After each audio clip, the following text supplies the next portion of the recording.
ప్రగతిశీల ప్రజాస్వామ్య విద్యార్థి సంఘం ఉద్యమ నిర్మాత జార్జి రెడ్డి 53వ వర్ధంతి సభ కొవ్వొత్తుల ర్యాలీ ఘనంగా జరిగింది. ఏప్రిల్ 14 నుంచి దేశవ్యాప్తంగా సభలు సదస్సులు జరపాలని పీడీఎస్యూ జాతీయ కమిటీ పిలుపులో భాగంగా ఈ కార్యక్రమం నిర్వహించామన్నారు.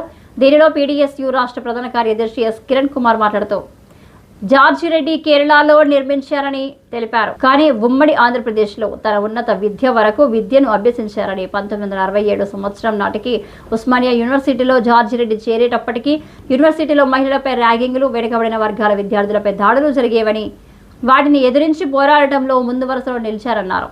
ఉస్మానియా యూనివర్సిటీ క్యాంపస్లో జరిగే అన్యాయాలపై, అక్రమాలపై సమరశంఖం పూరించి విద్యార్థులను జార్జి రెడ్డి చైతన్యవంతం చేశారన్నారు.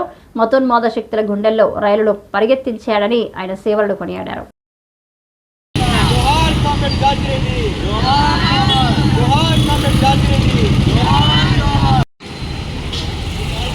ఎస్ కిరణ్ కుమార్, పీడీఎస్యూ రాష్ట్ర ప్రధాన కార్యదర్శి. ఈరోజు కామ్రేడ్ జార్జి రెడ్డి 53వ వర్ధంతి సభను నిర్వహించుకుంటా ఉన్నాం. దాదాపు ఒక వ్యక్తి పుట్టిగా చావు అనేది సహజంగా జరుగుతూ ఉంటాయి.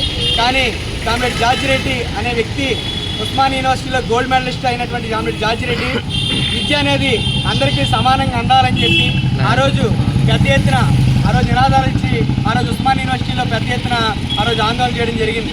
దాదాపు దేశంలో హిందూ మతోన్మాద శక్తులు ఈ దేశాన్ని పరిపాలిస్తున్న బీజేపీ ప్రభుత్వం ఈరోజు ఏదైతే శాసిస్తూ ఉన్నాయో అటువంటి ప్రభుత్వంలో కామ్రేడ్ జార్జి రెడ్డిని అంతమొందించడం జరిగింది. కామ్రేడ్ జార్జి రెడ్డి హత్యతోనే పీడీఎస్యూ ఆగిపోతుందని చెప్పి అనుకున్నారు.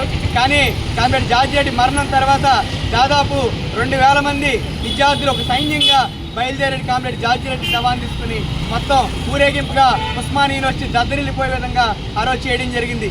కామ్రేడ్ జార్జి రెడ్డి ఆశయాలు కొనసాగించాలని చెప్పి ఈరోజు పీడీఎస్యూ భావిస్తూ ఉంది.